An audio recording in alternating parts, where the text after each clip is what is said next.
En fait, il y a une chose que j'apprécie, tu aimes les gens que tu invites. Ah, bien sûr, ouais. C'est quand même une des qualités fondamentales, c'est d'être gentil. Exactement. Même si tu as tendance un peu à les mettre en boîte, c'est toujours gentil et l'intention est gentille. Moi, je cherche pas à faire du sensationnalisme, tu vois, à travers cette émission-là. Ah bon? Oh. Il fait sensation sans faire du sensationnalisme. Voilà, exactement. J'essaye de faire sensation sans faire du sensationnalisme. Très bien.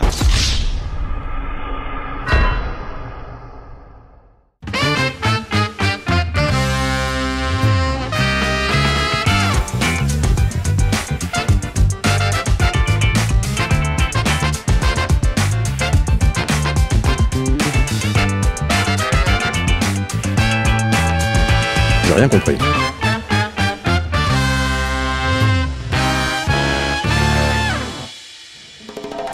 Cette semaine dans Silicon Carnet, je vous demande d'accueillir Stéphanie Tramichek, toujours en direct de San Francisco. Salut Stéphanie, bienvenue.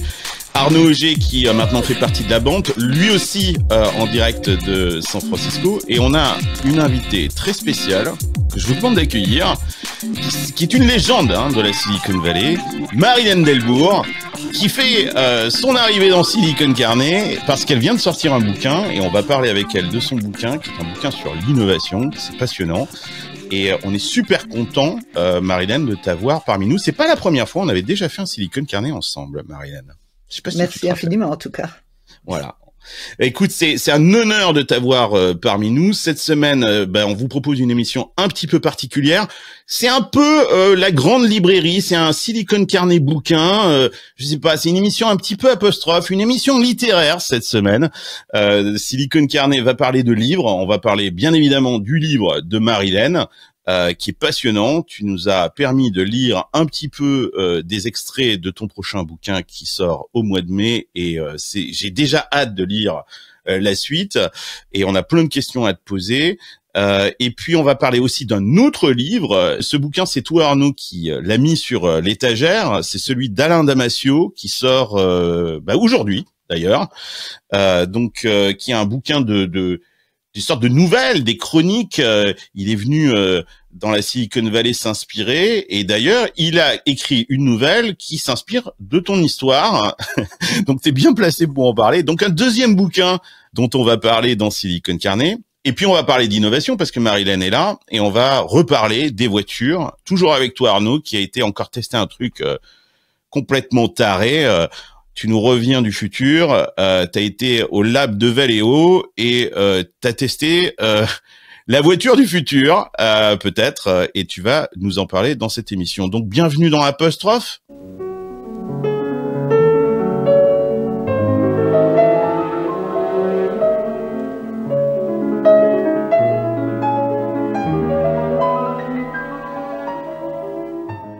Alors comme je le disais, cette semaine, on a la chance d'avoir une légende de la Silicon Valley. Et je pèse mes mots quand je dis une légende de la Silicon Valley avec nous. Elle a créé 4 boîtes. 4 boîtes dans la Silicon Valley. C'est pas un entrepreneur qui a créé une boîte, c'est quelqu'un qui en a créé 4. Et c'était une des premières femmes entrepreneurs de la Silicon Valley. Et on dit que c'est difficile de créer des boîtes quand on est une femme dans la Silicon Valley et partout d'ailleurs dans le monde. Alors imaginez ça, c'était quand est-ce que tu as créé ta première boîte, Marilène? Au milieu des années 80. Au milieu des années 80. Donc il faut que tu nous racontes ça parce que si c'est difficile aujourd'hui, je vous laisse imaginer ce que c'était au milieu des années 80. Bon alors c'est une tronche Marilène, je vous préviens tout de suite, je sais pas si on va être à la hauteur. Elle est diplômée de l'école normale supérieure. Rien que ça, et elle est titulaire d'un doctorat en philosophie, bien évidemment, et elle a fait un minor en logique formelle et en histoire des sciences. Donc accrochez-vous à votre siège parce que la conversation va être au top cette semaine. C'est pas ton premier livre, Marilène, parce que on peut considérer même que t'es une autrice. Tu nous disais même en coulisses que t'avais été interrogée par Bernard Pivot pour un de tes bouquins. C'était quoi ce bouquin? Oui, en fait, avant de rentrer dans la tech, j'ai enseigné la philo un petit peu et j'étais en même temps journaliste de mode et journaliste en parfumerie. Donc à cette époque-là, c'était tout début des années 80. J'ai commis plusieurs livres sur l'histoire de la mode et la parfumerie. Et mon premier livre s'appelait Le chic et le look. Ce qui le chic et le look. Oui, il faut qu'on le retrouve ça. C'était en fait une histoire de la mode depuis 1850. Après, j'ai fait d'autres livres sur une histoire des dandys. J'ai fait le premier livre sur Jean-Paul Gaultier. J'ai fait un livre sur l'histoire de la parfumerie. Ce genre de choses. Non, mais quand je vous dis que c'est une légende, j'ai commis plusieurs livres. J'ai commis plusieurs livres. Et effectivement, je crois qu'une des premières émissions sur la mode faites par Bernard Pivot, j'ai eu la chance d'en faire partie. C'était assez folklore, disons, parce que Pivot n'aimait pas trop la mode, je crois. Bon, cela dit, j'étais reconnaissante parce qu'il y a eu plusieurs livres sur la mode à cette époque-là. Mais je suis arrivée sur le plateau habillée par Claude Montana. J'étais maquillée, super bien maquillée. J'avais toujours des lunettes. J'étais assez... mais c'est ta marque de fabrique, hein, les lunettes. Hein. T'es un peu comme Karl Lagerfeld. T'es un peu la Karl Lagerfeld de la Silicon Valley, Marianne. Non, faut pas exagérer. Je suis pas. Donc, j'ai dénoté un petit peu parce que il y avait un aspect, on parle de sociologie de la mode, et moi, j'avais envie de parler de la créativité dans la mode. Donc, c'était un peu différent. L'esprit était un peu différent. Mais bon, je suis quand même très reconnaissante à Pivot d'avoir fait cette émission. Voilà. Donc quand on a mis le générique d'apostrophe, on a eu raison de le mettre au début parce que tu as fait partie tu as rencontré Bernard Pivot. Alors après tu es rentré dans le monde de la tech et tu as fait des bouquins sur l'innovation, le customer success, les ressources humaines, tu as écrit c'est ton combientième là? Non, en fait, j'ai pas écrit beaucoup de livres après. J'ai recommencé à écrire il y a simplement 5 ans. Et j'ai écrit Everybody Wants to Love Their Job, qui a été que j'ai traduit en français. Tout le monde veut aimer son travail. C'était en 2018. Dans l'intervalle, effectivement, j'ai commis beaucoup de choses parce que j'ai traduit tous les livres de Kawasaki, certains d'autres livres. On va parler de ta relation avec Guy Kawasaki que tu connais bien. Ouais. J'ai traduit beaucoup de livres et donc j'ai fait des introductions. Et j'ai aussi commis beaucoup de textes sur LinkedIn, sur mon blog. J'ai eu un blog à un moment donné. J'écris beaucoup de manière générale. Alors aujourd'hui, tu sors un bouquin, je le montre, qui s'appelle Beyond Eureka, The Rocky Roads to Innovating. Ça sort au mois de mai. C'est aux éditions Georgetown University Press. Rien que ça. C'est un bouquin qui fait 400 pages. Donc c'est pas... bon alors, j'ai pas pu tout lire parce que tu nous as envoyé que... T'as l'art du teasing, hein. Tu nous as envoyé l'introduction. On n'a pas pu lire l'ensemble du bouquin. Et c'est pas un petit bouquin, hein, là, ce que tu nous as pondu, hein. Enfin, c'est pas si long que ça. J'espère que ça se lit bien. Je raconte beaucoup d'histoires. Ce que je voulais faire, c'était un livre qui soit utile aux gens. Parce que souvent, les livres sur l'innovation, ça raconte des choses que tout le monde connaît. Et ça dilue pendant 250 pages une seule idée. Une seule idée qu'on répète donc, pendant 250 pages. Moi, ce que je voulais, c'était que le lecteur, les gens qui s'intéressent à l'innovation, soient un peu plongent dans ce monde qui est compliqué, fascinant, et qu'ils se rendent compte en voyant les aventures et mésaventures des autres qu'ils ne sont pas seuls dans ce bateau difficile à gérer. Et toi, tu as côtoyé quand même des illustres innovateurs ici dans la Silicon Valley. Tu parles de Guy Kawasaki.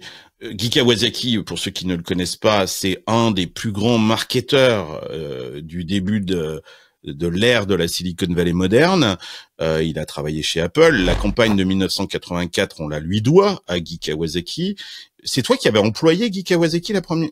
Tu lui avais filé un boulot, c'est ça? Je me rappelle plus. Comment tu t'es retrouvé avec ce mec?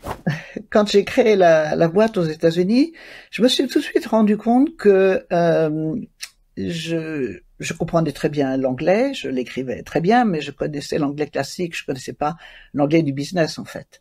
Et comme Guy Kawasaki qui était chief evangelist chez Apple, s'intéressait au produit, en fait, je lui ai proposé de cofonder la société avec moi ici. Il a tout de suite accepté et j'ai eu énormément de chance parce que c'était quelqu'un que tout le monde voulait. Moi, je n'ai pas promis monts et merveilles. Pour moi, c'est extraordinaire qu'il ait accepté de travailler avec une femme parce que c'était quand même assez rare à l'époque. Et courageux. parce très que ça courageux, se faisait pas, ça faisait pas partie de la norme. Très ouvert, voilà. Et donc j'ai eu beaucoup de chance. J'ai aussi peut-être le bon sens de comprendre que je pouvais pas commencer toute seule comme ça, en me disant comme je suis très bien, alors vous allez voir ce que vous allez voir. J'ai compris tout de suite mes limites, de ne pas connaître bien l'écosystème. Enfin, je connaissais pratiquement pas la Californie pour tout dire.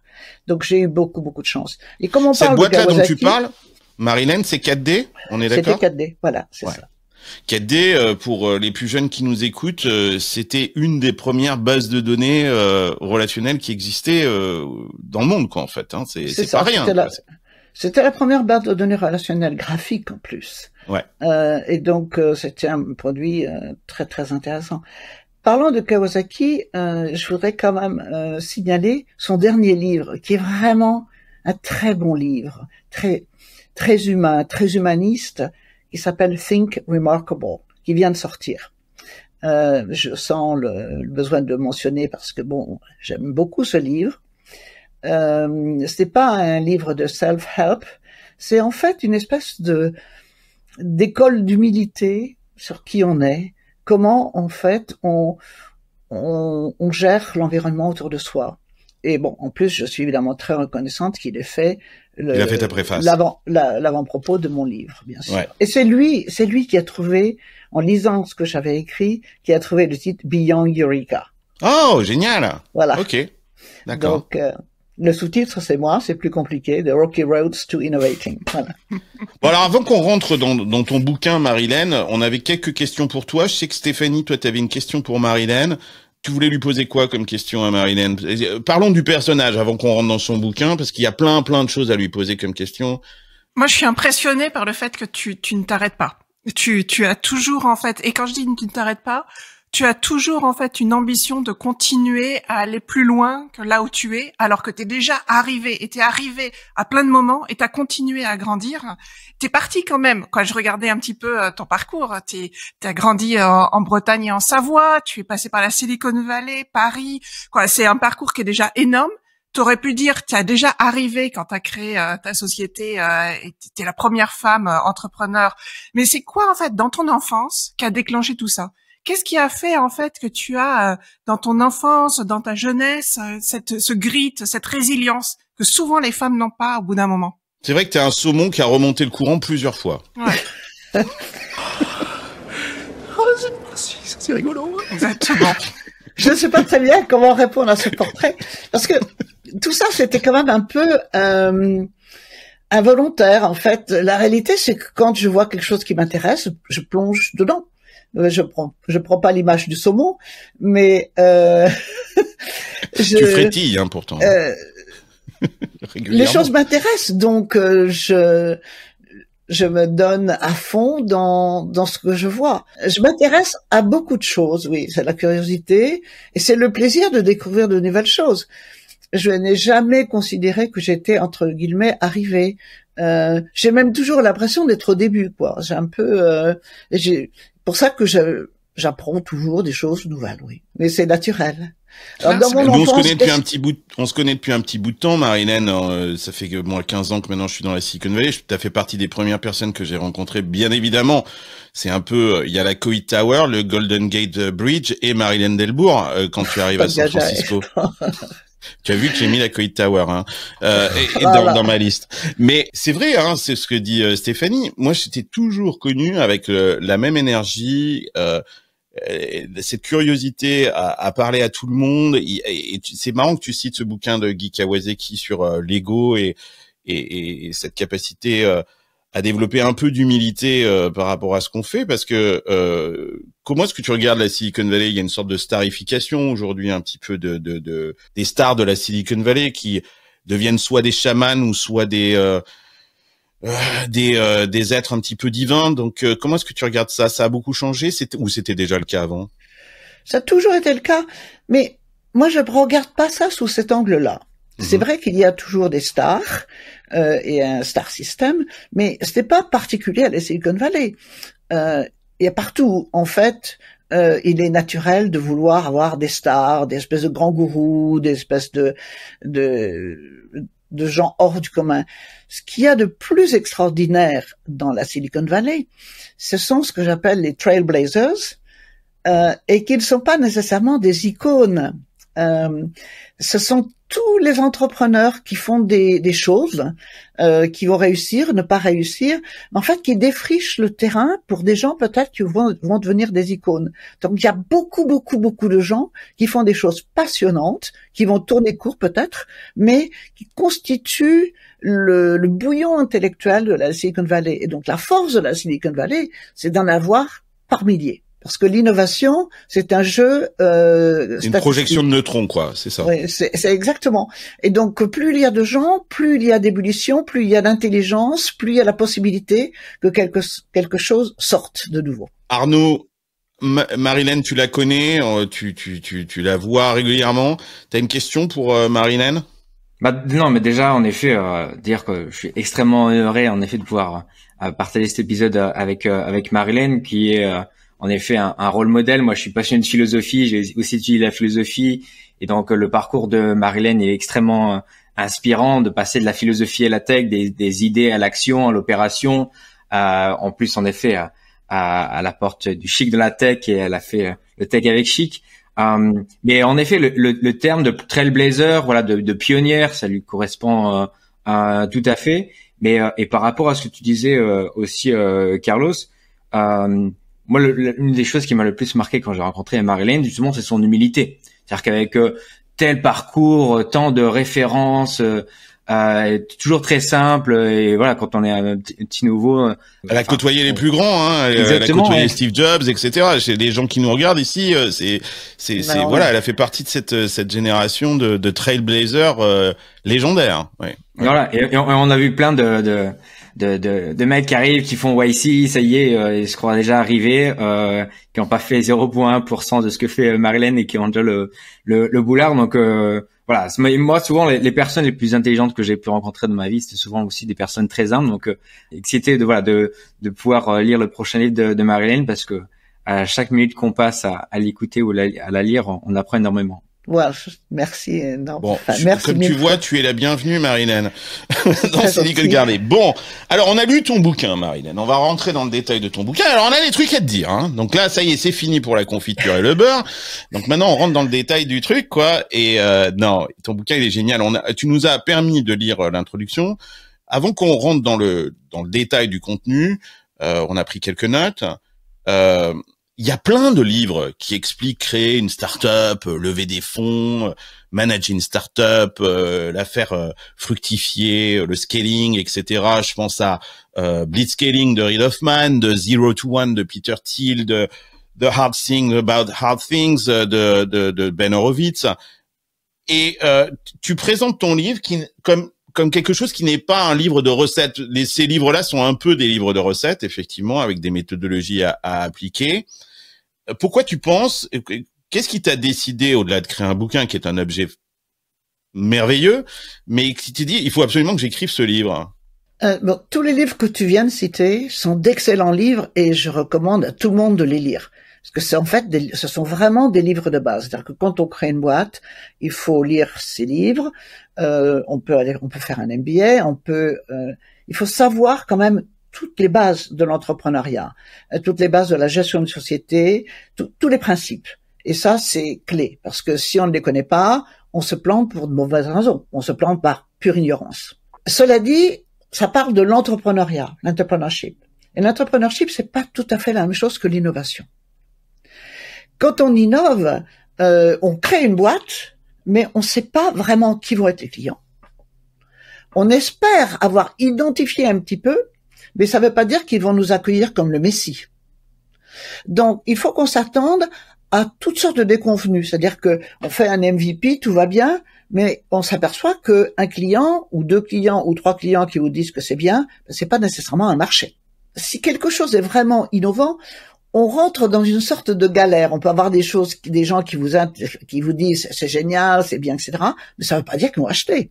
Quand on voit nous parlons tous les 4. Quand on voit quelque chose de nouveau, on trouve ça absolument génial.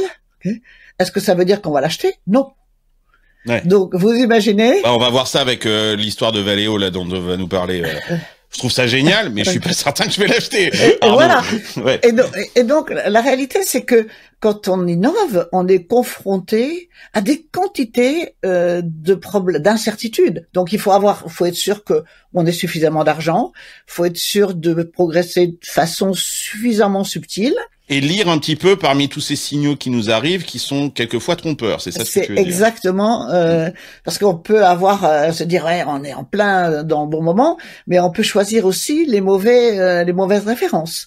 C'est-à-dire on est extrêmement fragile, donc il faut être cultivé, opportuniste, à la fois rapide et patient. Parce qu'on découvre que quand on crée quelque chose de nouveau, d'un seul coup, il y a plein de gens qui font la même chose que vous.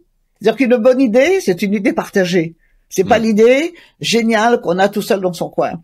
C'est-à-dire que tout le monde a la bonne idée en même temps. Ouais. Donc, on s'aperçoit que les gens font des features et des features et des features. Donc, on est embringué dans un mouvement qui nous dépasse. C'est-à-dire que très, très rapidement, quand on est innovant, on s'aperçoit qu'on fait partie d'une foule d'innovateurs.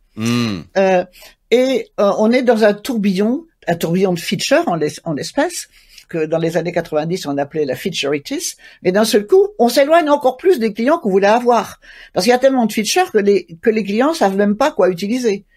Et se demandent à quoi sert le produit. Et donc, dans mon livre, je décris l'histoire des PDA, Personal Digital Assistant, qui est absolument fascinante. Tous les créateurs de PDA ont fait des trucs fabuleux. Mais à un moment donné, on savait plus quoi en faire. Moi, j'avais un BlackBerry, j'avais un Newton, j'avais un Palm, j'avais tout, mais ça faisait plus sens. Et effectivement, après, est arrivé l'iPad, l'iPhone. Et donc tous ces gens qui ont créé le PDA sont vraiment des trailblazers. Ils ont déchiffré le terrain, ils ont préparé les early adopters. Et donc, ça a permis après à Apple d'avoir la hockey stick. Ça, c'est super intéressant ce que tu dis là. J'ai lu dans ton livre qui est super intéressant et qui amène justement à beaucoup d'humilité. C'est ce que tu décris, c'est le fait que oui, il y a des inventeurs qui sont au tipping point, mais ils ne sont que la conséquence de tout un tas d'événements passés qui font qu'ils étaient là au bon endroit au bon moment, avec effectivement la bonne idée et la bonne énergie, il faut le leur reconnaître, mais que l'innovation est souvent une conséquence plus qu'un objectif de certains individus. Et ça, je trouve ça super intéressant. D'ailleurs, Marilyn en parle dans son livre autour de la question du temps. Et moi, c'est le concept philosophique qui me passionne le plus. Et c'est vrai que le timing dans l'innovation est souvent clé. C'est pas forcément celui qui a inventé justement un procédé le premier, qui même le met le premier sur le marché, qui gagne. Moi, quand j'ai écrit mon livre sur le Facebook marketing, j'expliquais qu'en effet, Facebook n'était pas le premier média social. Il y avait eu sixzigus.com qui était créé en 98, donc voilà, bien avant Facebook. Et MySpace, 2004, bien évidemment. Et MySpace, etc. Mais pourquoi Facebook a marché? C'était que pour la première fois, en effet, tous les étudiants étaient connectés avec notamment des forfaits un peu plus limités sur Internet, qui avait un peu plus de temps, etc. Donc c'est souvent une question de momentum. Donc voilà, quels sont tes conseils, Marilyn, en effet, sur comment est-ce qu'on lit le temps? Pour les entrepreneurs, ils ont une bonne idée, mais comment, comme dit Carlos, comment lire le temps pour savoir quand est-ce que c'est le bon moment pour se lancer, lire le marché, etc., quoi. Ou est-ce qu'on finalement il faut s'en foutre et faire et puis on verra bien et aller à Jack Test, quoi, peut-être. Oui. La réalité, c'est que vous avez tous les deux raison. Il y a effectivement un bon moment, c'est-à-dire que quand on s'aperçoit qu'il y a beaucoup de gens qui font un peu la même chose, c'est le moment de se lancer. Le problème, c'est que on se dit, s'il y a tant de gens, est-ce qu'il y a de la place pour moi? Donc ça, c'est un petit peu le dilemme dans lequel on est. Donc c'est pour ça qu'en fait, quelquefois, il faut pouvoir lever beaucoup d'argent. Parce que quand on arrive un petit peu plus tard, on a la capacité à faire la synthèse de tout ce qui s'est passé. Ce que fait Apple très très bien généralement. Ce que fait Apple extrêmement bien. Et ce qui donne toujours, en fait, c'est pour ça que très souvent, les grandes sociétés, les grosses sociétés, ont un late mover advantage. Parce que ils sont dans une situation d'observation qui leur permet de voir en fait tous les courants, de voir ce qui commence à prendre Bon, cela dit, il y a aussi quand on commence, la capacité à regarder ce qui va plus vite, la chose qui va plus vite que les autres choses. Donc, quand on compare GoTo.com dans les années 90, à la fin des années 90, au début 2000, avec Google. GoTo.com a inventé le modèle de l'advertising sur le web. Hein. C'était absolument génial, mais c'était lié en fait à l'évolution du nombre de sociétés sur le web qui allaient créer leur site web. La force de Google, c'était de se dire que ce qui importait, c'était le nombre de recherches, la profondeur des documents, etc. Donc en fait, ils ont indexé leur innovation sur un rythme plus rapide que la création de pages web, et c'était plus la recherche, ouais, voilà, la recherche des utilisateurs. Voilà, et donc le nombre d'utilisateurs. Donc à l'intérieur d'un même moment, je dirais que à la fois Bill Gross et Google, ils avaient le bon timing, mais à l'intérieur du timing, ils regardaient des vélocités plus ou moins rapides. Leur grille de lecture était différente. Et souvent, les grands innovateurs ont cette grille de lecture qui rebondissent sur les choses qui ont le plus de possibilités d'avancer rapidement. C'est vrai que dans le temps, il y a cette dimension en effet de rythme. C'est que le concept de vitesse, de rapidité, c'est un concept extrêmement clé en Silicon Valley. Mais toi qui as vu plusieurs décennies en Silicon Valley, moi j'avais deux questions. C'est qu'est-ce que tu as vu de changement structurel de plus important en Silicon Valley ou à San Francisco depuis que tu es arrivé? Et deuxièmement, c'est aussi le temps entre la Silicon Valley et le reste du monde, et par exemple pour la France. C'est que moi, quand je suis arrivé il y a à peu près 9 ans, en effet, on disait qu'il y avait souvent 3-4 ans d'écart entre ce qui se passait en Silicon Valley et ce qui arrivait à la France. Aujourd'hui, c'est quelques semaines, quelques mois finalement sur certaines choses. Pas dans les mentalités, pas dans les mentalités. Et typiquement sur la voiture autonome, je pense qu'on va pas en avoir avant 10 ans à Paris après San Francisco. Mais donc il y a sur différentes technologies, sur différentes aspirations. Mais voilà, du coup, sur les différences dans le temps de la Silicon Valley, et deux sur les différences que tu remarques entre la Silicon Valley et la France. A fortiori que comme toi, tu as aussi étudié des marques françaises de luxe, donc qui ont aussi des siècles d'histoire. Voilà, ce rapport entre la Silicon Valley et par exemple la France au niveau du temps. Ouais. Tu poses une question vraiment très compliquée et il y a plusieurs réponses. Bon, à l'intérieur même de la Silicon Valley, il y a plusieurs temporalités, plusieurs vitesses. Donc, parce que c'est une caractéristique humaine. Chaque individu vit plusieurs tempi à la fois. C'est-à-dire que tu as ta mémoire, tu as des choses que tu veux faire aujourd'hui, tu as des choses que tu vas faire dans 3 mois. En fait, tu n'as pas toujours la même unité de temps. Et c'est vrai dans la Silicon Valley. Ça se voit moins quand il y a beaucoup de monde sur un même sujet, sur une surface très petite.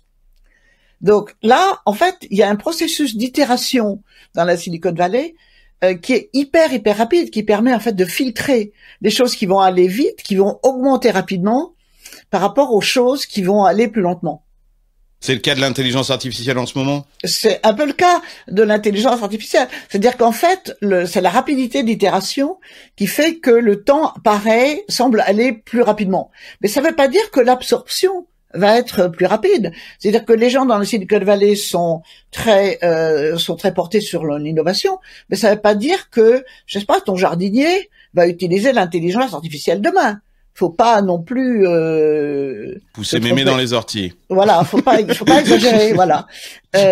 Donc dans la Silicon Valley, j'ai parlé l'autre jour dans une présentation organisée par Christian Fortom sur l'histoire de la Silicon Valley. Ce que je disais d'abord, la Silicon Valley est le plus vieux business cluster de l'histoire.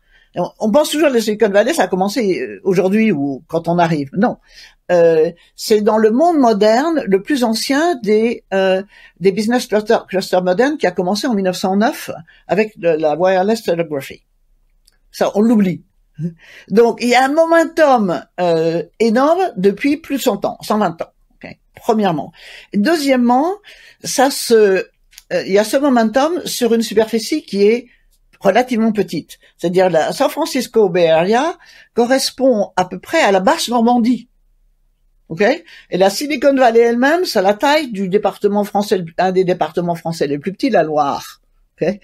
Donc, vous imaginez, vous mettez tous ces cerveaux qui fonctionnent en même temps et toute cette histoire qui s'accumule ouais. Et cet héritage, ça va vite.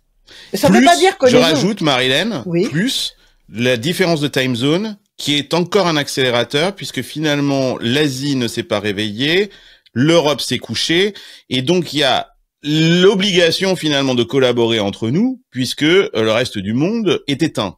Oui, dans une certaine mesure, c'est interdit. J'ai pas vraiment pensé à cet aspect-là, mais c'est vrai que quand on est dans la Silicon Valley, à partir de midi, il se passe quelque chose. On le sent bien tous là. On vit tous dans la Silicon Valley. Il y a avant midi et après midi, quoi. Oui. C'est clair. C'est deux journées différentes. En même temps, je dirais que quand on habite dans la Silicon Valley, on vit en continu. Ouais. Je travaille facilement avec l'Inde et la Chine. Et avec l'Europe. C'est-à-dire que quand on est un entrepreneur dans les Silicon Valley, on peut avoir des journées de pratiquement 24 heures. Hein. Bien sûr. Ouais. C'est plutôt un bridge, en fait. La Silicon Valley est un bridge, en fait, entre le monde occidental et le monde oriental. Voilà. Et je pense que c'est aussi une des forces de la Silicon Valley. Bon, pour revenir à ce que disait Arnaud, ça ne veut pas dire que les Français ou les gens dans le reste du monde sont en retard. Simplement, il y a moins de gens. Même si ils connaissent tout, même si par exemple l'intelligence artificielle n'est pas née dans la Silicon Valley. Donc il y a tout partout dans le monde, il y a quelques endroits où il y a cette espèce de fermentation rapide. Non mais en Europe et en France, on entend souvent effectivement quand la Silicon Valley va accélérer quelque chose en disant ouais non mais ça on l'a déjà inventé avant. Alors moi je réponds souvent ce truc là en disant c'est aussi con de dire ça que de dire à Musk que sa voiture électrique, avant on avait des petites voitures électriques, tu vois, qui existaient avec une télécommande, tu vois, et que donc Tesla, il y a rien de nouveau dans ce truc-là. Il y a quand même une différence entre la petite voiture électrique et une télécommande et ce que fait Elon Musk et Tesla, même si c'est effectivement une voiture avec une batterie. On est d'accord. Je serais plus modéré que ce que tu dis. Hein. Ça m'étonne, ça. Pardonne-moi. L'Europe, la France notamment. Quand un inventeur français dit on l'a inventé en France, souvent il a raison. Oui. Mais inventer ne veut pas dire innover. C'est-à-dire que il y a le fait d'inventer d'un côté et le fait de finalement de présenter les choses pour un client potentiel. Et l'innovation, c'est la mise en scène de plein d'inventions. C'est-à-dire qu'une invention peut donner une innovation, par exemple la crème Nivea, hein, mais la plupart des innovations combinent plusieurs inventions. Et donc l'innovateur, c'est un metteur en scène qui utilise plein d'objets, qui regarde le monde comme un magasin de choses qu'ils peuvent mettre ensemble. Donc souvent l'Europe ou beaucoup de Français ont raison sur le fait, oui, on l'a inventé en France, mais ça ne veut pas dire que ça a été mis en scène pour la consommation. C'est vraiment deux choses totalement différentes. Les Américains sont meilleurs en marketing, ça c'est sûr. C'est ce qui nous manque en France. Oui, ça fait partie du marketing et du go-to-market. Je sais pas. Peut-être, effectivement, c'est une question culturelle, plus de marketing. Il y a aussi une question de taille de marché. Oui, c'est sûr. Okay. Il y a une unité linguistique sur un très grand territoire, donc ce qui permet d'essayer beaucoup. Donc le marketing en France peut être très bien. Peut-être il est moins efficace, peut-être. Mais je sais pas. Culturellement, on n'est pas bon, en fait. En France, on t'apprend à écouter à l'école. Ici, ils apprennent à parler. Ils apprennent à se présenter dès qu'ils sont tout petits. C'est vrai.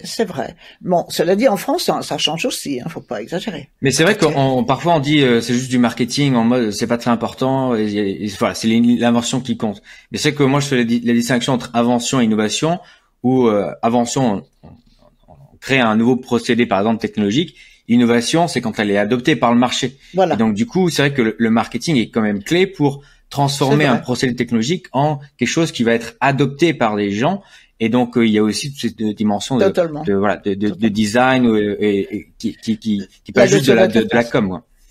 C'est pas. Justement. Il y a le design et l'art de la persuasion. En fait, l'interface, c'est l'art de la persuasion. C'est pas.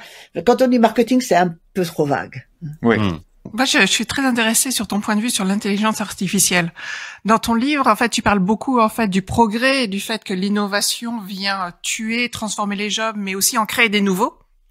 D'après toi, qu'est-ce qui est en train de se passer, en fait, dans la Silicon Valley? Est-ce que l'intelligence artificielle vient tout tuer? Est-ce qu'on va être jobless? Ou est-ce que, quel est ton point de vue? Donc, dans l'histoire, on voit que l'intervention, l'arrivée de grandes technologies, de grands courants technologiques, effectivement, déplace des jobs, mais on recrée d'autres. C'est toujours le cas de l'histoire. Pourquoi est-ce que ce serait pas la même chose dans le cadre de l'intelligence artificielle? Il n'y a pas de raison de penser que ça sera vraiment différent. Il n'y a pas de raison de penser que l'intelligence artificielle va rendre l'intelligence individuelle ou l'intelligence des gens tout court totalement inutile. Parce qu'au bout du compte, il faut quand même des gens qui utilisent l'intelligence artificielle. Donc l'idée d'avoir un monde où les machines dirigent les gens, je pense que ça reste un peu de la dystopie traditionnelle, quoi. L'intelligence artificielle, bon, déjà, elle a mis 70 ans à sortir. Okay? Ouais, bien sûr. Ce qu'on a aujourd'hui, c'est absolument fabuleux, mais ce n'est que le début. L'intelligence artificielle, ça va pas simplement utiliser ChatGPT pour écrire des textes plus rapidement. Qu'est-ce que va être l'utilisation de l'intelligence artificielle dans les applications? Comment ça sera adopté? On est encore au tout début. Je dirais que l'intelligence artificielle, c'est un OS sur lequel il faut créer maintenant des applications. Donc, on est vraiment au tout début. Une des personnes que j'ai entendues qui expliquait le mieux ça, c'est Grégory Renard. Qu'on salue, qu'on adore, Greg. Et j'ai entendu parler de ça et c'était très bien. Donc, de même, un OS ne crée pas un simple OS ne crée pas un word processor, quoi. Donc, on est un peu dans cette même situation. Est-ce que ça va déplacer certains jobs de marketing, de scribouillard en marketing si on utilise ChatGPT? Probablement. Mais en même temps, ça peut rendre plus exigeant parce que quand tu écris un texte que tu passes en ChatGPT, il te le réécrit, je suis pas nécessairement contente du résultat. Donc, tu le travailles en fait ton texte mieux, mais tu le travailles différemment. Et une fois que tu as fait ça, tu te dis, tiens, qu'est-ce que dirait Mistral? Donc, tu vas dans le chat de Mistral, tu as un texte un peu différent. Donc, ou bien tu mets dans Claude et tu as un texte un peu différent. Donc, au bout du compte, en tant que créateur du texte, tu peux passer beaucoup de temps. Écoute, ton bouquin, il est super, on l'attend avec impatience. Tu poses 12 questions essentielles quand on parle d'innovation. Tu parles justement de cette différence entre inventeur, innovateur, du parcours de l'innovation. Est-ce qu'il faut être à un certain endroit particulier pour innover? Est-ce que le fait d'être une femme ou issue d'une minorité est un problème dans le processus d'innovation ou plutôt une opportunité? En fait, tu poses des questions. C'est presque 12 bouquins en un, quoi, hein, ton histoire. Hein. C'est ça qui est super intéressant. Donc, on a hâte de lire ce livre, Marilène, c'était génial. Et comme on est dans une émission un peu à la apostrophe, j'avais envie de te faire le questionnaire de Proust que Bernard Pivot faisait à ses invités. Et je vais te poser quelques questions. Tu me réponds très rapidement. Hein, tu vois à peu près tu te rappelles de comment c'était, quoi, en fait. Donc, je te pose une question, questionnaire de Proust, et tu me réponds rapidement. Ton principal trait de caractère? La curiosité. Je suis d'accord. La qualité que tu préfères chez une femme? L'intégrité. Ton principal défaut? De chercher des solutions, de penser que tous les problèmes ont des solutions. Ton occupation préférée? Apprendre. Ton rêve de bonheur? De n'avoir aucun but. Tes héroïnes de fiction favorites? Oh, ça c'est difficile. Ouais, il y en a plein. Non, en fait non. Je m'intéresse surtout au caractère. Si je devais choisir, je pense à un livre que j'ai lu en anglais quand j'avais 16 ou 17 ans, qui était Pride and Prejudice de Jane Austen. Et donc j'aime beaucoup le caractère d'Elizabeth Bennet. Ah, ok. Et tes héroïnes dans l'histoire. Alors là, pas de fiction, mais vraiment tes héroïnes dans l'histoire. Ce n'est pas vraiment. Je suis tentée de dire Marie Curie, comme tout le monde, mais en même temps, quand je dis, en même temps que je parle, en fait, je pense peut-être la comtesse Greffule. Ok, d'accord. Qu'est-ce qu'elle a de particulier, Voilà. cette comtesse? Elle a inspiré la duchesse de Guermantes dans Proust. Ah, d'accord. Elle a financé l'Institut de radium de Marie Curie. Ah. Elle a financé Édouard Branly dans la radio, pour la radio. Elle Donc, a tu te mets du côté Vichy, hein. elle a aidé les ballets russes de Diaghilev. Ouais. Elle a aidé des musiciens comme Fauré. Donc, en plus, c'était une icône de la mode. Donc, pourquoi pas? Muse et mécène. Ouais. Voilà. Muse mécène, très intelligente. En plus, elle était très très belle, hein, clairement. Elle te ressemble. Oh non, Ce faut que pas tu exagérer. détestes par-dessus tout. Les esprits bornés. Mhm. Le don de la nature que tu voudrais avoir. Avoir de bons yeux. Que tu caches derrière tes lunettes fantastiques. Ouais. Comment tu aimerais mourir? C'est Subitement. dur, ça. Subitement. Comment? Subitement. Subitement, tout d'un coup, Ouais. comme tout le monde, quoi, en fait. Ouais, ouais. Mais ça, Arnaud va nous en parler, parce qu'on va parler de ça. Je suis sûr qu'on va en parler de ça. Les fautes qui t'inspirent le plus d'indulgence. La naïveté. Ah, Ouais. intéressant. Et ta devise? Rien n'est impossible. Ouais, très bien. Bon, écoute, Ou Marilyn. bien, en fait, ma devise, non, Ah, d'accord, t'as le droit de changer, vas-y. ouais. Ma devise, c'est en fait quelque chose que j'ai utilisé dans mon livre. Creativity is intelligence having fun. Ah, d'Einstein. Je l'ai utilisé pour commencer mon livre. Ouais. et c'est là qu'on se rend compte qu'elle est super bonne, justement, dans la mise en scène, puisque c'est ça la dernière question, et elle remet son bouquin sur le devant de la scène, en fait. Elle est très, très forte. Elle est très, très forte. Bon, on passe à la deuxième partie de cette émission. On va parler d'un autre livre. C'est celui d'Alain Damasio. C'est Arnaud qui va nous en parler. À tout de suite. Go yourself. Bah, on continue cette émission littéraire. On est toujours dans Silicon Bouquin cette semaine. Une émission un petit peu philosophique. Marilyn est restée avec nous. Et on va parler d'un deuxième bouquin. C'est celui d'Alain Damasio, auteur de science-fiction, qui sort aujourd'hui un bouquin inspiré par la Silicon Valley, puisqu'il était là dans la Silicon Valley, et que ce bouquin a été inspiré par son séjour à San Francisco. Un bouquin qui s'appelle La Vallée du Silicium. Vallée du Silicium, même. Il n'y a pas la Vallée du Silicium, c'est Vallée du Silicium. La matérialité du monde est une mélancolie désormais. C'est assez poétique. Et c'est toi, Arnaud, qui voulais en parler de ce bouquin qui sort aujourd'hui. Pourquoi alors, je sais pourquoi, parce que tu as inspiré une des chroniques. On va en parler, parce qu'il y a une histoire assez intéressante. Mais tu as eu l'occasion de rencontrer Alain quand il était à SF, c'est ça? Exactement. Donc en effet, Alain est venu en résidence d'auteur à la Villa Albertine. Voilà, il était accueilli notamment par au consulat de France à San Francisco. Et c'est un auteur de science-fiction d'anticipation. Donc, en fait, c'est un auteur qui analyse les technologies d'aujourd'hui et qui projette le monde d'un demain relativement proche, hein, finalement. Et c'est quelqu'un qui a travaillé dans le jeu vidéo, qui connaît bien la tech.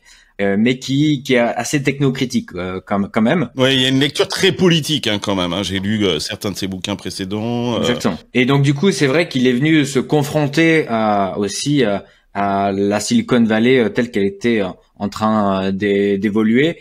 Et donc il a écrit en effet Vallée du Silicium, donc un recueil de chroniques.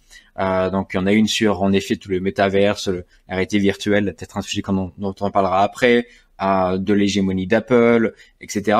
Et en fait, du coup, l'attaché culturel du consulat et le consul lui avait recommandé de me rencontrer. Et ouais, que quand on s'est rencontrés, donc il a vu avec mes lunettes connectées, avec ma bague. Et c'est vrai que dans son dernier roman, voilà, la bague aussi est un élément. Donc j'avais l'impression que qui voyait en moi un personnage de ses propres romans de science-fiction. Lui, le matin, il se lève et il regarde sa qualité de sommeil. Il était à 89% parce que l'appli calcule son sommeil paradoxal, son sommeil long, son sommeil léger, ses temps de réveil, etc. Et du coup, tu te rends compte que son rapport avec son corps, il est médié par l'interface. Et il le disait lui-même, il disait ça me permet de me réapproprier mon corps. Et ça m'a frappé parce que moi j'avais l'impression que c'était que des geeks ou des nerds complètement flippés qui utilisaient cette technologie. Et lui en fait c'était un gars tout à fait fluide, et il s'appelle Arnaud Auger, c'est un gars assez fabuleux, très convivial, qui avait monté des clubs de supporters là-bas à San Francisco, un Français, gitan, etc.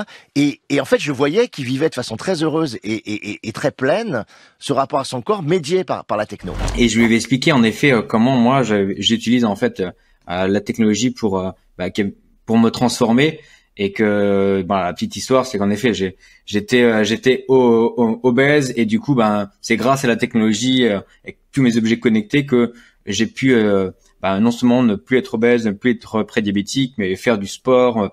Quand on te voit aujourd'hui, on a du mal à t'imaginer en tant que obèse. D'ailleurs, ça serait bien, tu m'enverras une photo qu'on puisse la montrer. Après, en fait. J'ai une photo d'ailleurs avec Guy Kawasaki à South by Southwest, je crois, il y a 8 ans.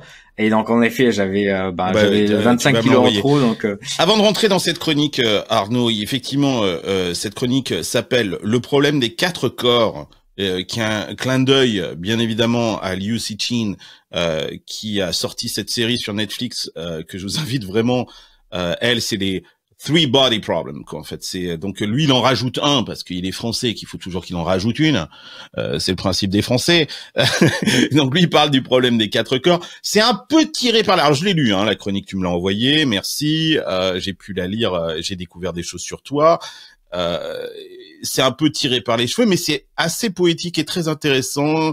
Je ne pourrais pas réexpliquer cette histoire de 4 corps. Je sais pas si toi tu pourrais, mais ce que j'ai trouvé très intéressant. Moi, je te connais, Arnaud, et le mec te rencontre à San Francisco. Et moi, ce qui m'a très surpris, c'est justement ce décalage, c'est-à-dire que quand moi je te vois, tu ne me surprends pas comme personnage de la Silicon Valley. Or, lui, il est subjugué, quoi, en fait. C'est-à-dire que tu lui apparais comme quelque chose venu du futur, quoi. Ces lunettes, cette bague, cette frénésie à vouloir tout mesurer en permanence de ton corps, de tout un tas de trucs comme ça, ça l'a énormément surpris visiblement.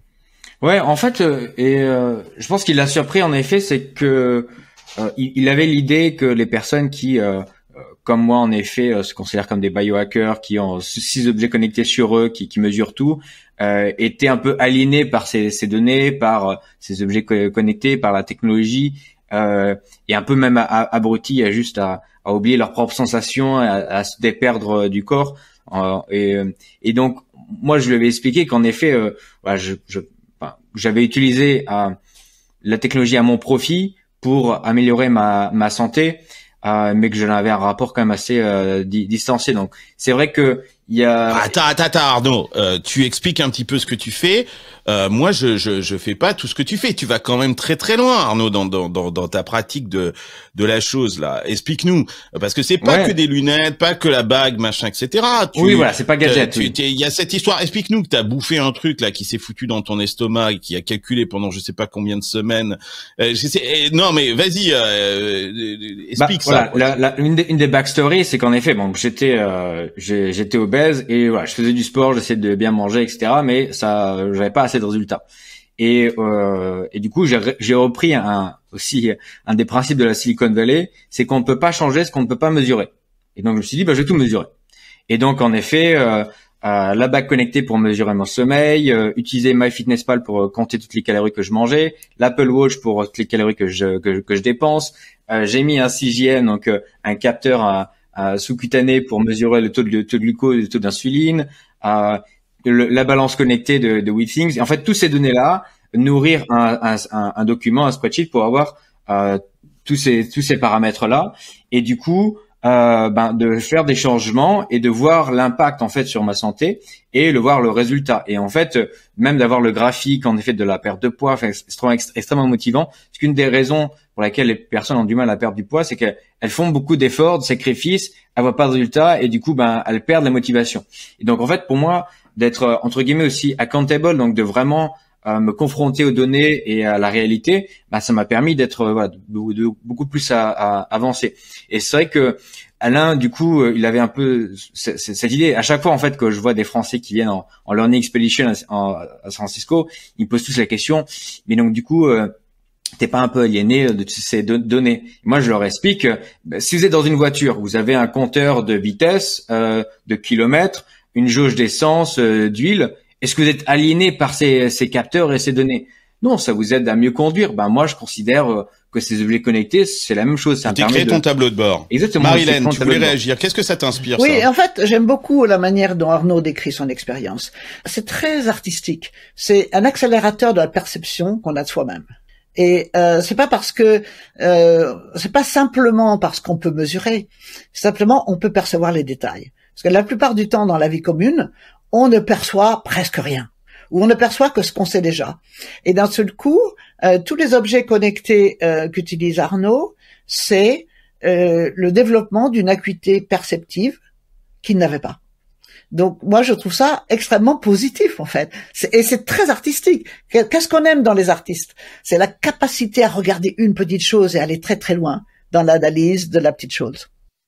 Mais ce qui est intéressant dans ce que tu dis là, Marilène, c'est qu'il y a une sorte de... On a notre corps qui nous est livré au moment de la naissance et sur lequel finalement on hérite sans avoir finalement rien fait, et que dans ce que tu décris et dans ce que Arnaud décrit, c'est de mettre en place tous ces capteurs va créer une sorte de représentation d'un corps différent finalement qui tout d'un coup a ou sur lesquels on a une lecture complètement différente, mais que on choisit finalement cette lecture-là et qu'on a la sensation. Est-ce que tu as le sentiment, Arnaud, d'influer sur ce corps-là?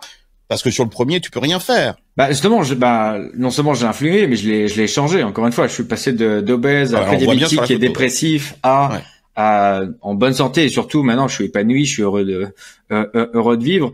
C'était vraiment ce rapport-là. Donc c'est que Alain a eu l'honnêteté intellectuelle, malgré qu'il soit technocritique, de retransmettre mon récit. Après, en effet, pour partir aussi sur certaines développement et analyse. Typiquement, moi j'explique que j'ai pas payé mon Apple Watch et mon assurance vie qui la paie à condition que je fasse du sport. Moi je l'ai utilisé parce que j'ai utilisé la science comportementale pour à mon propre profit, pour me donner une carotte à faire du sport, etc. Et lui, il explique aussi les conséquences que ça peut avoir. Et c'est vrai que oui, c'est-à-dire qu'il explique la dérive en fait où tu t'es transformé en data qui peut être tout d'un coup réexploité par ces sociétés, notamment d'assurance, pour t'obliger d'ailleurs à modifier ta vie, puisque finalement tu leur donnes ta data aussi. Hein. Oui, mais encore une fois, moi c'est un point que les Français ont souvent me posé la question, mais t'as pas peur de donner mes données? Je suis très heureux de donner mes données, ça peut contribuer à ma santé à court terme, et deux à plus grande échelle et à plus moyen à long terme, à contribuer à la recherche pour trouver des solutions.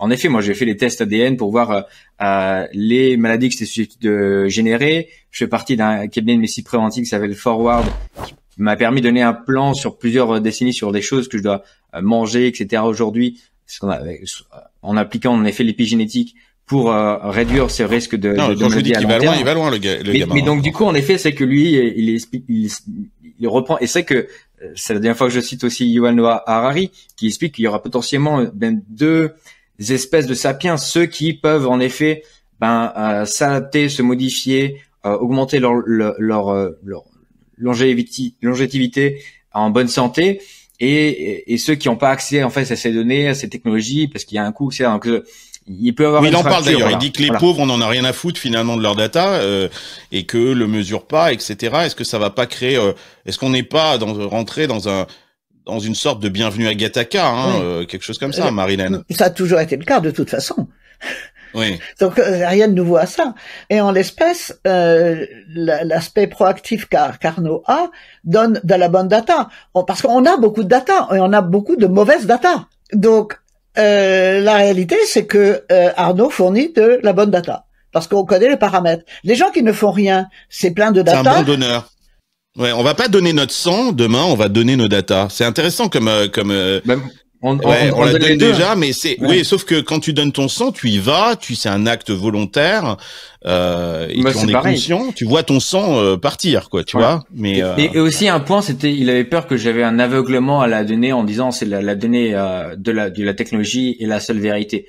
Et en fait, non. Et c'est pour ça d'ailleurs que j'ai plein d'objets connectés. C'est que je les challenge les uns avec les autres. Je mesure mon sommeil autant avec ma bague que mes 2 montres, que mon bracelet Whoop, que les capteurs sur le lit. Et si j'ai un seul objet connecté qui me donne une donnée différente de tous les autres, bah, je sais aussi que les objets connectés, ils n'ont pas une vérité absolue. Et voilà. Et donc, c'est aussi avoir un recul, mais c'est aussi pour ça que j'en ai autant, pour avoir ce recul-là. Arnaud, tu fais vraiment partie des optimizers. C'est la nouvelle génération, en fait. C'est l'évolution du quantified self, biohacking, et maintenant on appelle ça les optimizers parce qu'en fait, ça s'élargit dans la Silicon Valley, de mesurer tout, de traquer et d'optimiser sa vie. C'est, je dirais, on est Not Die de Brian Johnson qui est au maximum pour travailler sur sa longévité et qui va tout mesurer et qui va tester plein d'outils pour diminuer, en fait, son vieillissement en biologique. Mais en même temps, dans la Silicon Valley, je trouve qu'il y a un deuxième mouvement qui est là depuis très très longtemps, qui est plutôt basé sur le mindfulness. Donc, tu as les optimizers qui veulent optimiser, qui veulent over-contrôler, mais on est dans le contrôle, alors que les autres, on est justement, il faut pas se contrôler, il faut contrôler son awareness, parce que c'est son awareness qui va te permettre de mieux comprendre, en fait, ton corps et ta vie. Et moi, personnellement, en fait, j'irais pour des raisons de mon enfance, j'ai été pendant des années et des années, des décennies, dans l'over-control. Dans le Quantify Self, c'est un truc qui m'intéressait depuis le début, le biohacking, etc. J'ai continué à mesurer certaines choses, mais plus in and out. C'est pas tout le temps, je mesure pas tout le temps dans ma vie, parce que je crois beaucoup plus maintenant à cette capacité, à développer une capacité où tu t'écoutes, où tu vas vraiment regarder à l'intérieur de toi, tu vas écouter ton corps, tu vas voir les signaux, et t'as pas besoin d'un outil forcément extérieur pour ça. Tu peux normalement apprendre à le faire toi-même. Et apprendre à lâcher contrôle pour regagner contrôle, c'est quelque chose qui est aussi ancré dans la Silicon Valley, c'est-à-dire les babacools de la Silicon Valley, et tu l'as fait ça, tu t'en penses quoi toi? Oui, mais en fait, d'ailleurs, Alain l'explique aussi assez bien, c'est que moi je lui ai fait part que je suis aussi fan d'une école de philosophie qui a parlé à Marilyn, c'est le stoïcisme, et qui est aussi une école de philosophie très populaire en Silicon Valley de plus en plus. Et donc, et qui part d'un principe qui a en gros 2 choses dans le monde, les choses qui dépendent de nous et les choses qui dépendent pas de nous. Et en effet, il y a peu de choses qui dépendent de nous en fait. Et voilà. Et donc en fait, ça sert à rien de se prendre la tête sur des choses qui dépendent pas de nous, ça sert à rien d'essayer d'avoir du contrôle sur des choses qui dépendent pas de nous. Et donc ce qui dépend de nous, justement notre santé, notre corps, etc., le plus possible d'avoir un impact. Mais pour revenir sur la question aussi du coût qu'évoquait Carlos, c'est qu'en effet beaucoup en fait de ces capteurs là ou de ce qu'on peut mesurer aujourd'hui, les tests ADN, ça coûtait en effet parfois même des millions de dollars il y a 10-15 ans, alors qu'aujourd'hui en effet voilà, pour quelques dizaines ou centaines de dollars, c'est encore des sommes, mais ça reste accessible finalement aux grandes masses. Donc il y a quand même cette démocratisation potentielle en fait de cette médecine de précision et de prévention qui pour moi est le futur de la santé. Marilyn ? Oui, moi ce que j'aime bien dans la présentation d'Arnaud, c'est qu'il a une vraie passion. Ah oui, il est passionné, mais tu t'imagines même pas le mec. Hein. Il se trimballe avec des vestes lestées de 20 kilos. Et donc, il est à fond. Hein. Non mais donc ça c'est quelque chose que je trouve par défaut passionnant. Et en fait, c'est aussi une manière pour lui d'être heureux. C'est-à-dire que quand les gens regardent ça de l'extérieur, ils disent, se trimballe plein d'instruments, plein de contraintes, mais c'est sa manière à lui d'être heureux et de trouver un équilibre personnel. Donc, ce n'est pas du tout dystopique. Non, exactement. Mais après, ce que Alain Damasio explique, c'est l'usage en fait de ça par le grand capital et le méchant capital, parce que c'est le point de vue aussi de Damasio, il est très là-dessus. Ouais. Oui, mais le grand capital, le petit capital et le capital tout court gèrent aussi la mort. Et gèrent aussi la passivité des gens devant leur corps et dans les choses de la vie. Donc, ce n'est pas spécifique. Go yourself. Bah justement, on continue de parler d'innovation. On va parler de véhicules. Arnaud s'équipe de tout un tas de trucs, mais aussi il va voir des choses. C'est notre chien truffier dans la Silicon Valley. Et il nous déniche des trucs. Et il a un flair incroyable. Il a ce talent d'aller chercher les innovations partout où elles sont.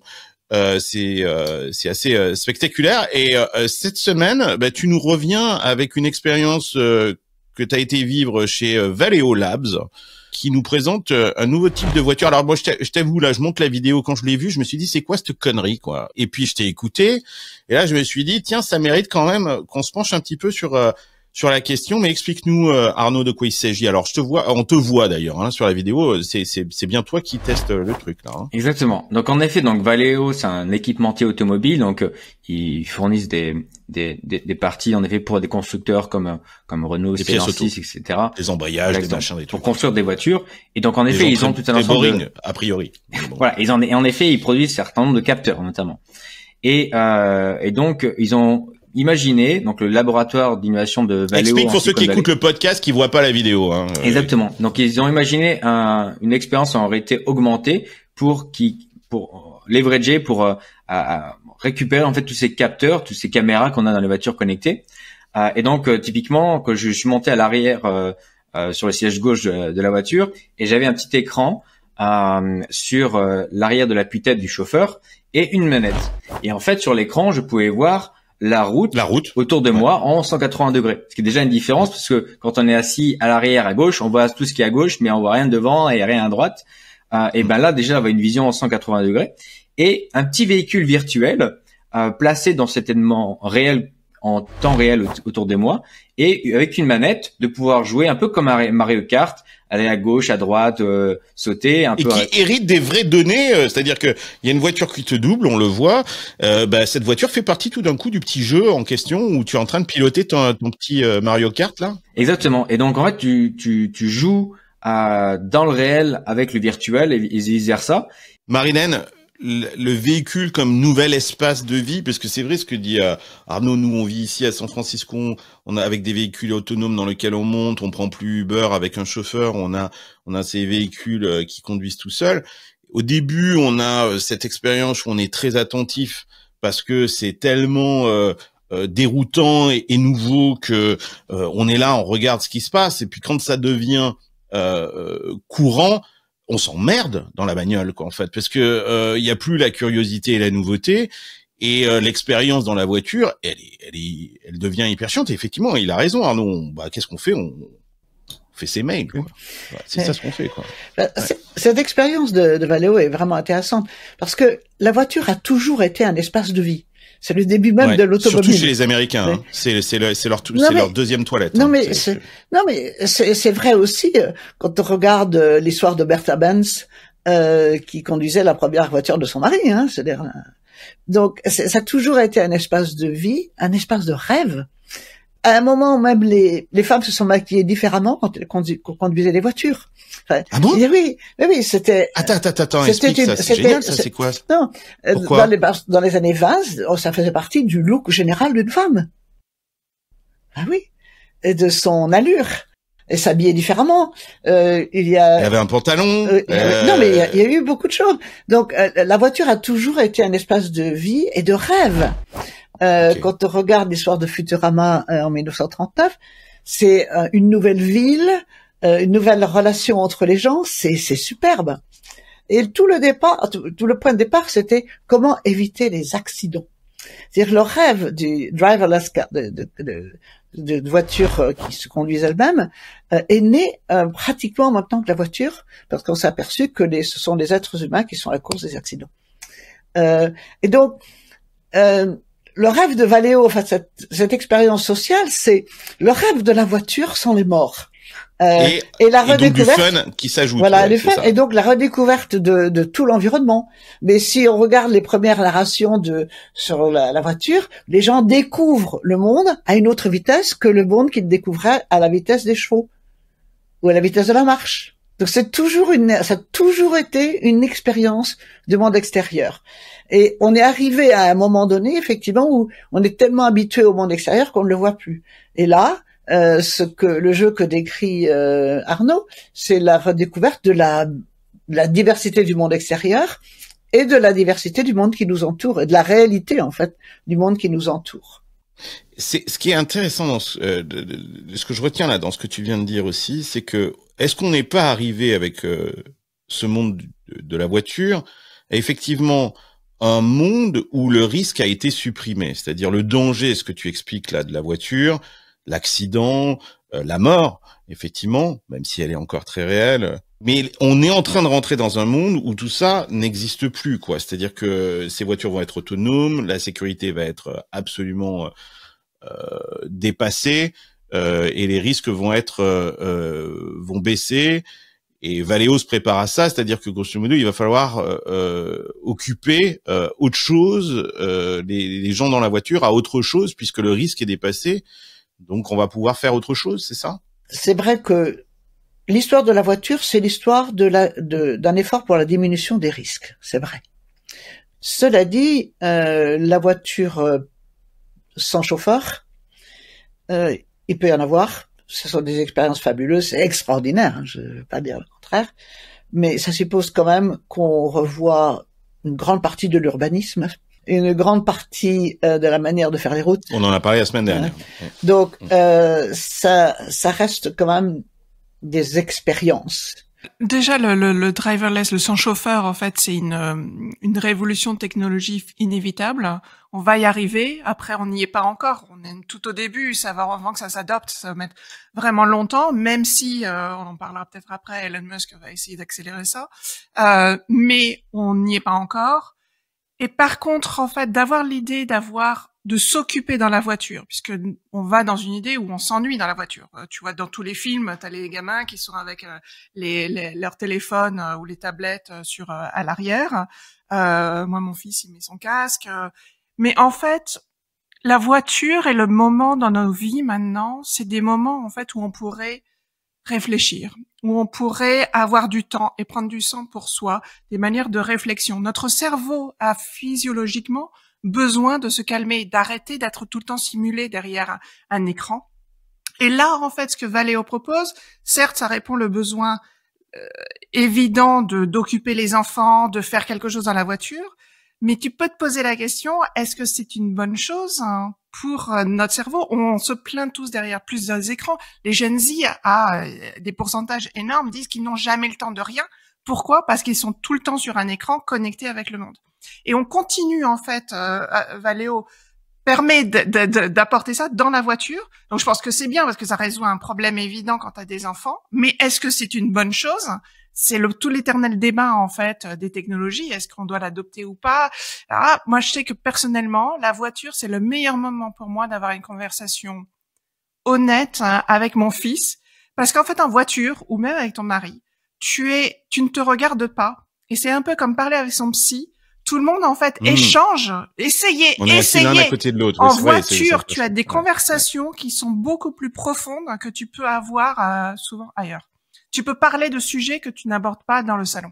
Mais ça, c'est un phénomène, en effet, peut-être Marilyn, tu pensais aussi à ça, c'est que les premiers philosophes, c'est des pareils pathéticiens qui pensaient en marchant. Donc c'est vrai qu'il y a beaucoup un mouvement quand on est dans le mouvement physique, on a aussi un mouvement intellectuel qui peut se faire, donc ça peut faire écho à ce que tu dis. Socrate disait ça. C'est exactement ce que je voulais dire. Et donc on peut effectivement parler parce qu'on avance, mais on peut aussi le faire en ayant des meetings où on marche. L'innovation aussi, elle devient aussi un outil politique. Hein. Ça l'a toujours été. Ça l'a toujours été. Stéphanie, tu en parles. Là, il y a Janet Yellen qui est la secrétaire du Trésor américain. On sent que aussi sur ce sujet des véhicules, il y a une menace chinoise. Ça. Ouais, ce week-end, donc le week-end dernier, en fait, elle était en Chine visite et elle a quand même massacrer tous les efforts de Biden de se rabiboucher avec les Chinois en critiquant, en leur disant d'arrêter de produire. Voilà, arrêtez de produire. Vous avez tué l'industrie en fait de l'acier aux États-Unis et dans le monde. Le refaites pas avec les voitures électriques et toutes les technologies. Et elle a parlé de cheap products, donc c'est un peu les Alibaba et tous les AliExpress, les Temu, tous ces produits qu'on trouve là et que maintenant sont aussi partout sur Amazon. Il y a un boubi-boulga, mais en fait grosso modo il y a quand même, on est bon en électrique, en tout cas c'est ce qu'on dit. On est bon dans un certain nombre en fait de technologies qui peuvent être menacées par l'over manufacturing et la taille en fait de production en fait des Chinois, et notamment en fait il faut quand même relativiser que le premier fabricant de voitures électriques n'est pas Tesla, c'est BYD, c'est les Chinois. Voilà. BYD. Ouais. Warren Buffett. Et moi, j'ai vu la voiture. J'ai en Uruguay, en fait. C'est le On en a parlé la premier. semaine dernière. C'est le premier fabricant Ouais. et elles sont pas mal. Hein. Elle est super. Et pas cher. Elle est super. Pas cher. Et en Chine, elle coûte $10,000. Alors, je pense qu'à l'étranger, elle va coûter plus cher, mais c'est que dalle, quoi, en fait. Mais c'est là qu'on voit que l'innovation, une fois de plus, c'est une question de nombre. Ouais, exactement. c'est-à-dire de nombre dans nombre de gens. le modèle économique, mais aussi dans son marché. Mais dans le nombre de gens qui se mettent à un problème et dans le nombre de gens qui peuvent être concernés par l'objet en question, et donc le client. Bon, on n'a pas fini de parler de tout ça. Écoutez, c'était encore une fois une conversation passionnante à laquelle Marie-Hélène nous a apporté tout son talent et sa perspective, et sa classe, sa perspective aussi. Et sa classe et sa perspective et puis sa lecture philosophique qu'on adore aussi ici. Il faut que tu reviennes, hein, Marie-Hélène. Oh, merci. Que tu reviennes. Merci en tout cas. Si ça t'amuse, si l'exercice t'amuse, viens de temps en temps réfléchir avec nous. Très bien, avec Avant plaisir. le prochain livre. Avant le prochain livre. Et ce sera quoi le prochain livre? Je ne sais pas, mais en tout cas, dans mon livre, il y a plusieurs thèmes sur lesquels on peut continuer à parler. Sur les femmes, notamment, dans la technologie. Oui, ça, il faut que tu écrives là-dessus. On en fait régulièrement des sujets là-dessus, mais bon. C'est les sujets qui sortent le moins, qui ont le moins d'auditeurs. Tu sais, j'ai fait une émission, tu sais, Stéphanie, t'étais là dans cette émission, je le dis, hein, cette émission qu'on a fait sur les femmes dans la tech, c'est celle qui a le moins bien marché. Et sinon, il y a quelque chose qui pourrait être un sujet de discussion sur les généalogies de savoir dans les technologies. Comment on fait, par exemple, la Silicon Valley, c'est un bouillon de culture où il y a beaucoup de gens qui sont interconnectés. C'est pas simplement les gens, c'est les connexions entre les gens. Et ce qui est passionnant dans la Silicon Valley, c'est les gens sont un peu, ça rappelle les hippies, un peu à poil, c'est-à-dire qu'on partage très vite à la fois ses erreurs et ses réussites. Il y a une sorte de connexion en permanence. On dit, ouais, j'ai fait ça, ça a pas marché, machin, mais j'ai appris ça. Il y a aucune pudeur quelque part. Tu vois, il y a cette notion de, moi je trouve en France que souvent on a une pudeur face à l'innovation et à ce qui ne marche pas et à ce qui marche, etc. Ici, je trouve qu'il n'y a pas beaucoup de pudeur par rapport aux échecs et aux réussites. Parce que les gens ne veulent pas en parler. Enfin, quelquefois,